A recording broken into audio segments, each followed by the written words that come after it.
sujet que ça fait longtemps qu'on veut parler de, qui est Ouais. super intriguant, puis je pense qu'il est comme encore un peu presque tabou, c'est la jalousie. Puis je lance directement la poque à toi, Marc, parce que j'aimerais ça t'entendre comme sur qu'est-ce que tu as à dire, genre psychologiquement, des traits de la jalousie, comme on en parle, on sait c'est quoi, mais genre on n'en parle pas concrètement tant que ça, tu sais. Ouais, ouais, c'est vrai. Alors, déjà, je peux vous dire que la jalousie dans les consultations, c'est un sujet qui est récurrent. Ça C'est sûr. revient sous vraiment toutes sortes de formes. Quand on pense à la jalousie, on pense souvent aux relations amoureuses, mais en fait, la Mhm. jalousie, elle est aussi dans les relations professionnelles, elle est aussi dans la fratrie, elle est aussi donc entre collègues. Donc, la jalousie, elle est souvent mal comprise et elle est mal jugée. Parce que quelqu'un qui est jaloux, on a pas beaucoup de compassion pour cette personne-là, au lieu de reconnaître que c'est vraiment une souffrance et qu'il n'y a personne qui choisit d'être jaloux. Et il n'y a pas non plus le gène de la jalousie. Ça Ouais, n'arrive c'est pas à la ça. naissance avec notre programme génétique. Ça arrive vraiment à travers nos expériences et nos expériences relationnelles. Donc, euh, elle dérange parce elle confronte à la peur de perdre quelque chose, à l'insécurité, et c'est souvent initié par un sentiment de comparaison. Mais si on se Mhm. compare et qu'on est jaloux, d'après vous, ça dit quoi de l'estime de soi? Ben, en fait, je trouve ça tellement intéressant quand tu as commencé parce que oui, on juge les gens qui sont OK. jaloux, on les trouve Ouais. faibles, on les trouve insécures, puis on les trouve toxiques. Puis moi, j'ai souvent aussi, tu sais, quelqu'un m'a fait remarquer, m'a demandé la différence aussi entre jalousie et envie. Fait que quand tu me poses la question, tu sais, des fois, je pense que c'est plus sain d'être dans l'envie en voulant dire ce que tu as, ce que tu vis, le but que tu as atteint, ça me motive à l'atteindre, je t'envie. Ouais, Et pour moi, la ouais, c'est jalousie ça. vient avec une paresse et un manque de motivation. Moi, je suis un de Ah, ceux qui jugent vite les gens jaloux parce que ça me ramène à quelque part que je déteste chez moi, Ben, c'est-à-dire mais, d'avoir été tellement jaloux des carrières de mes chums et de chialer au lieu de travailler sur ma propre carrière. c'est mais quand tu dis, 100% ta quand tu dis, réponse. ouais, quand tu dis paresse et motivation, c'est déjà un jugement. Oui, oh non, tout ce que je viens de dire est full Donc, jugement. Bon, mais c'est c'est au moins ça, c'est c'est que, assumé. oui, c'est ça. Alors que, au fond, la jalousie, je trouve, enfin, je pense que la jalousie ne devrait pas être honteuse, ça ne devrait pas non plus être considéré comme une pathologie, parce que elle devient, à mon avis, problématique uniquement lorsqu'elle n'est pas reconnue, lorsqu'elle n'est pas Ouais. régulée, lorsqu'elle n'est pas comprise psychologiquement. Mais si, par exemple, on prend la jalousie comme, par exemple, la tristesse ou comme la honte, ben, c'est le révélateur de quelque chose qui est confronté en nous et qui mérite d'être reconnu. Si on se dit la jalousie est un outil, on va la trouver Ah justement oui, c'est moins ça, je me négative. dis. Et ce serait ça Ouais. l'idée. Si je suis jaloux, ben, un peu de compassion, c'est que je suis en souffrance.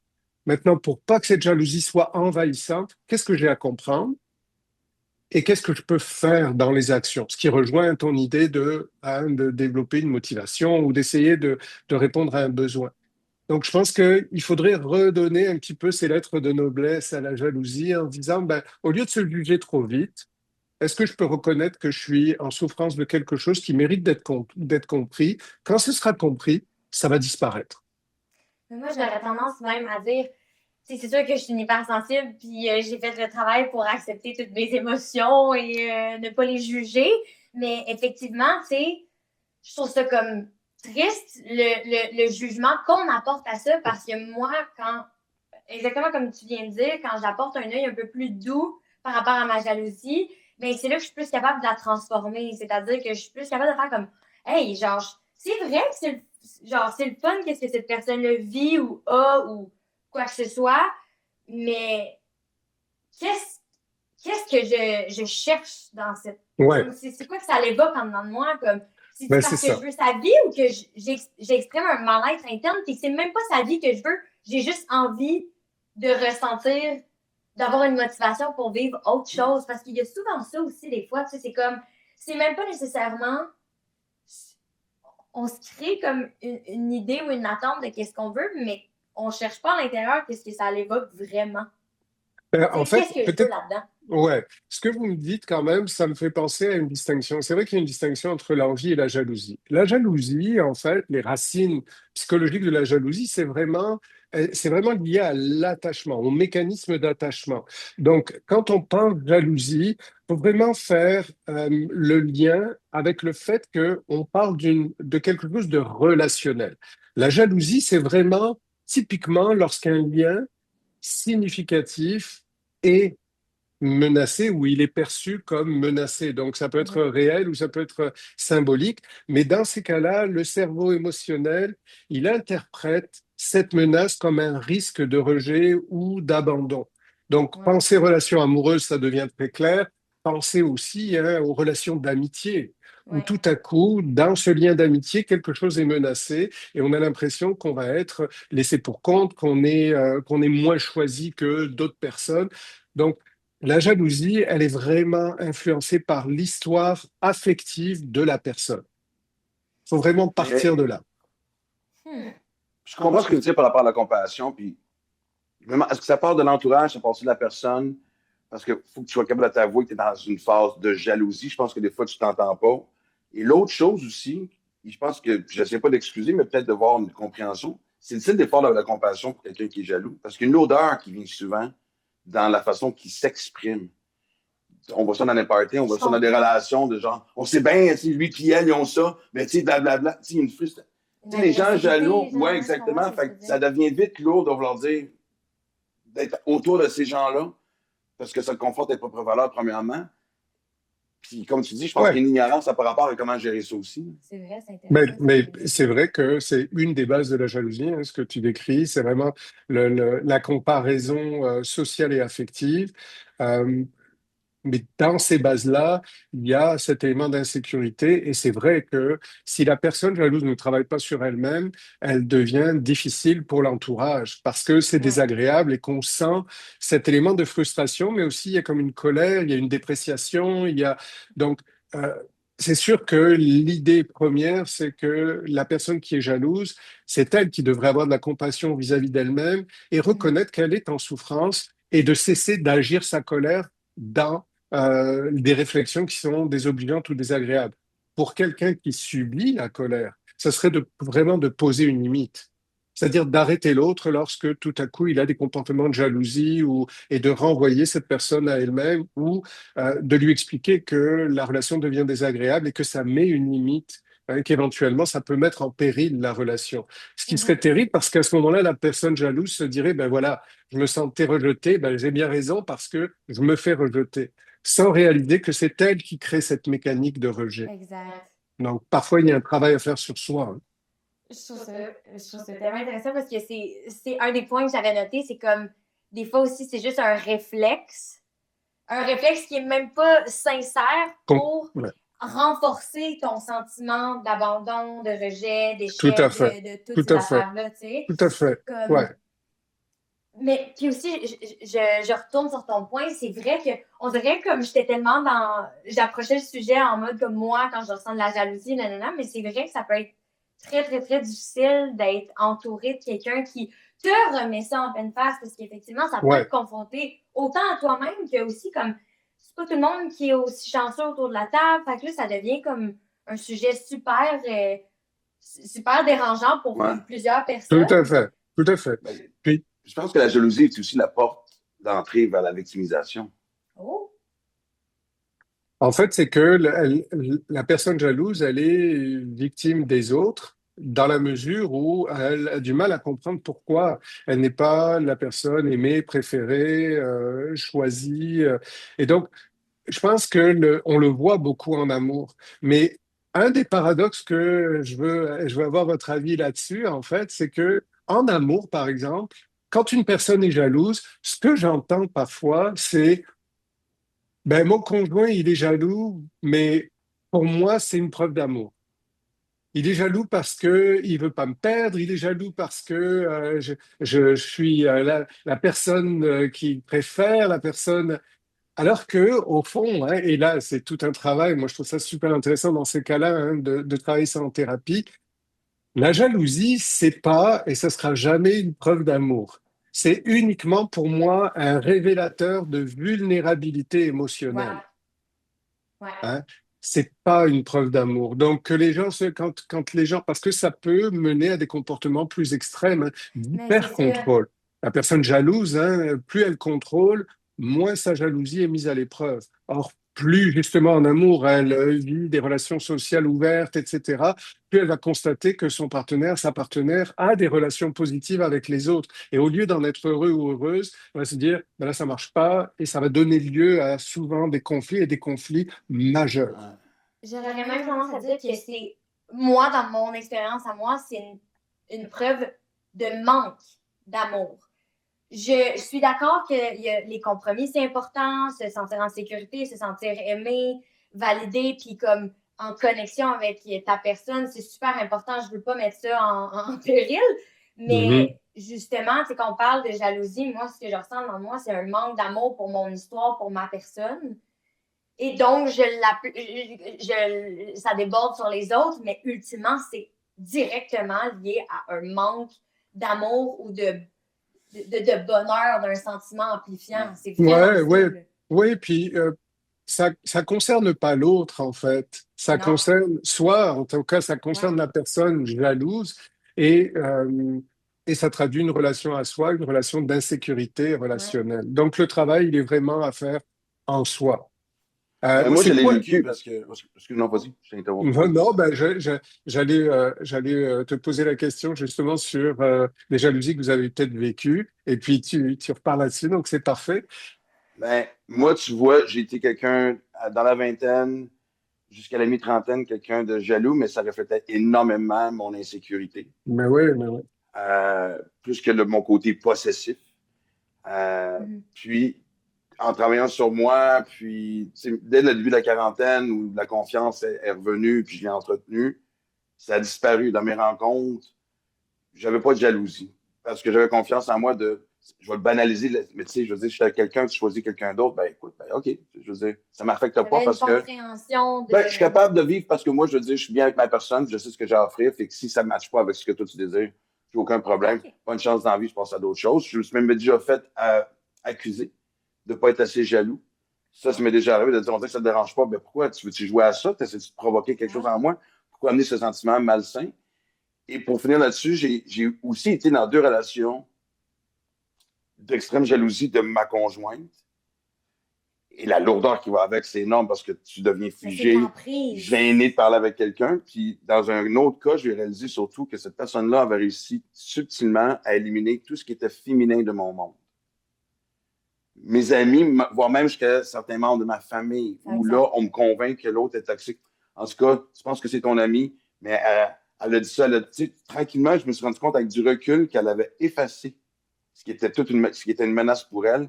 Et c'était pas juste des Mhm. amis, des anciennes copines. Ta mère a souvent été une source de jalousie pour Non, mais c'est ça, mes c'est conjointes sûr. parce qu'on Ouais. a une bonne relation.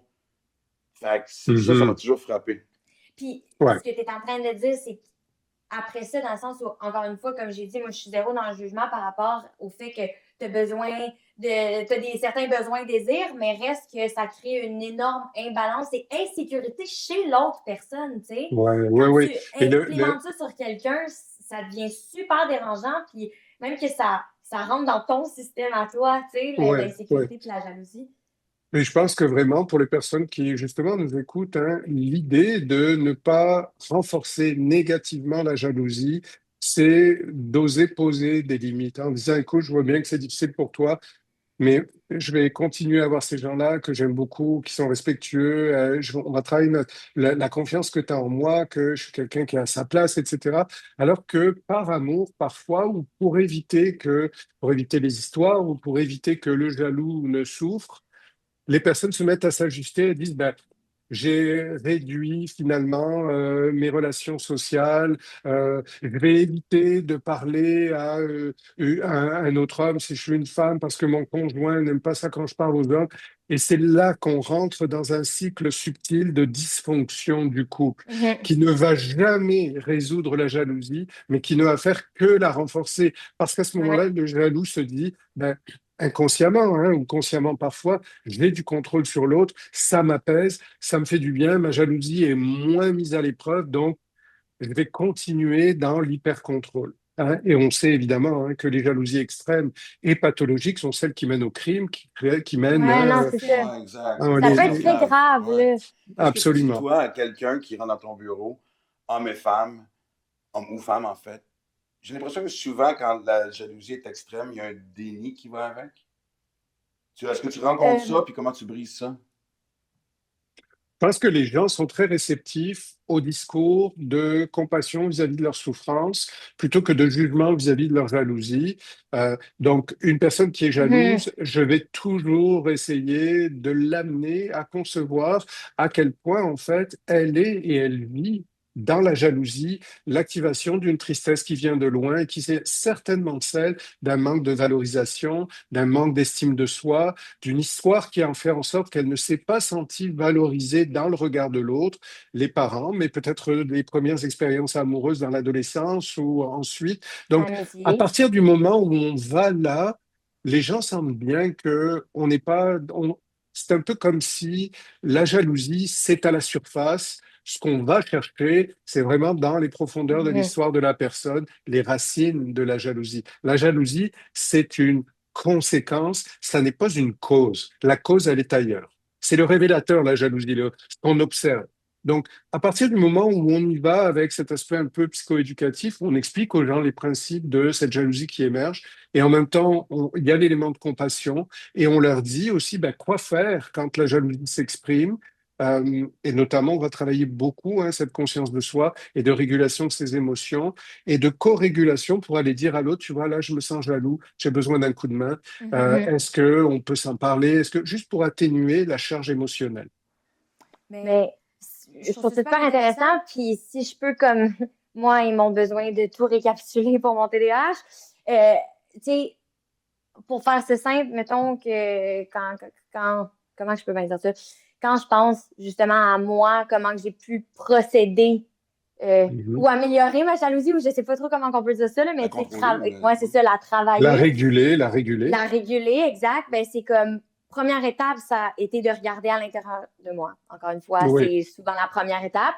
La deuxième étape, vraiment, là, direct un lien avec les gens avec qui je me suis entourée.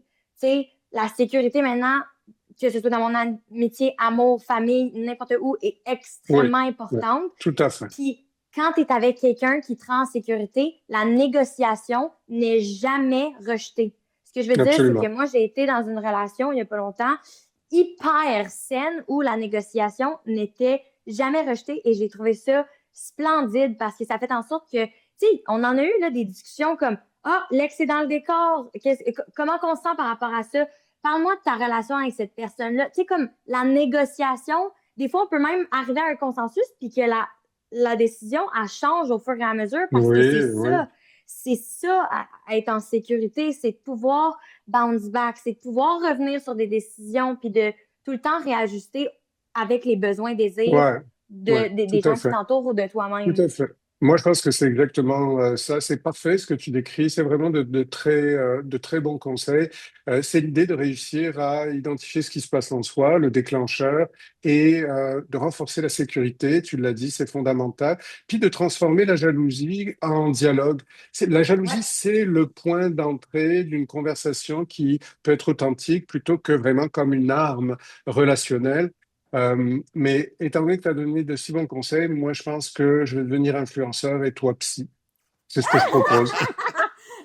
Mais je sais que c'est C'est un bon, sujet qu'on va ça. réaborder parce que je pense que les réseaux sociaux non plus n'aident pas présentement à sécuriser les couples. Mais avant qu'on se quitte, Ou tout j'aimerais le bien ça. monde, même Ben, en fait, tout le exact. monde. Mais j'aimerais ça, Marc, je trouve ça triste ou dommage, en fait, de se quitter sans donner conseil à des gens qui sont dans l'emprise d'une relation jalouse, Mm. toxique, ou sont emprisonnés, ne savent pas c'est quoi la première étape pour se sortir de là avant qu'il y ait des conséquences graves. Qu'est-ce que tu Mm. leur dirais à ces En- gens-là? je leur dirais que la première étape, c'est d'identifier si vous êtes avec quelqu'un qui est ouvert à entendre qu'il ou elle est jaloux. Euh, et si vous êtes avec quelqu'un qui est vraiment dans le déni, Si la jalousie, elle est projetée sur l'autre, c'est-à-dire, je suis pas jaloux, c'est à cause de toi, c'est à cause de tes comportements, je ne serai pas jaloux avec quelqu'un d'autre. Ou si on est vraiment face à un jaloux qui est très, très fermé à considérer sa part de responsabilité, je pense que ça devient difficile de maintenir une relation sans cette ouverture. Donc la première étape, c'est d'instaurer le dialogue, d'expliquer que la personne se sent mal à l'aise avec ce type de comportement et de voir si la personne jalouse est ouverte éventuellement à travailler, à renforcer le lien, mais encore une fois, pas de façon dysfonctionnelle, en interdisant ou dans l'hyper-contrôle, mais beaucoup plus dans le dialogue, dans l'ouverture. Et peut-être aussi l'acceptation, si ça se résout pas facilement, Mhm. d'aller chercher un coup de main, puis d'avoir quelques séances pour être guidé par un Mhm. professionnel pour ça. Hein. Mais c'est la reconnaissance et l'ouverture face à ce comportement-là qui va faire toute la différence. Vraiment. Ouais. Puis moi, je pense que si, des fois, malgré tout ce que tu viens de dire, il n'y a pas d'issue, moi, j'aimerais ça dire à ces gens-là, sentez-vous pas coupables, puis il n'y a personne qui mérite de passer du temps dans une prison relationnelle. Euh, C'est ça. Mais je préciserai quand même que pour moi, la maturité affective, ça ne consiste pas à ne jamais être jaloux ou à ne plus jamais Mhm. être jaloux, mais c'est vraiment à savoir quoi faire de cette émotion lorsqu'elle apparaît. Parce que Ouais. c'est une différence quand même. C'est pas grave si on se sent jaloux. Ah non. Peut-être qu'on vit un moment de menace ou d'insécurité. L'idée, c'est qu'est-ce qu'on fait de cette jalousie? Est-ce qu'on peut la transformer en quelque chose qui nous fait grandir? Ce serait ça, à ce moment-là, accéder à une plus grande maturité affective.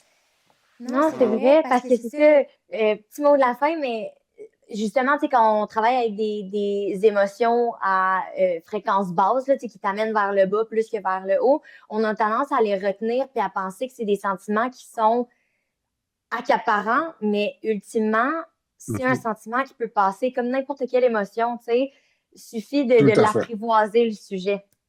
Ouais. Bien. wow, j'adore ça, et je suis convaincu, comme je disais, qu'on va en revenir, parce que j'aimerais ça qu'on parle, encore une fois, de l'impact des réseaux sociaux sur l'insécurité qui peut On va en parler. vivre. Exactement. Donc, hey, merci infiniment On tout se le monde. revoit. On se revoit au prochain épisode. Bye tout le monde.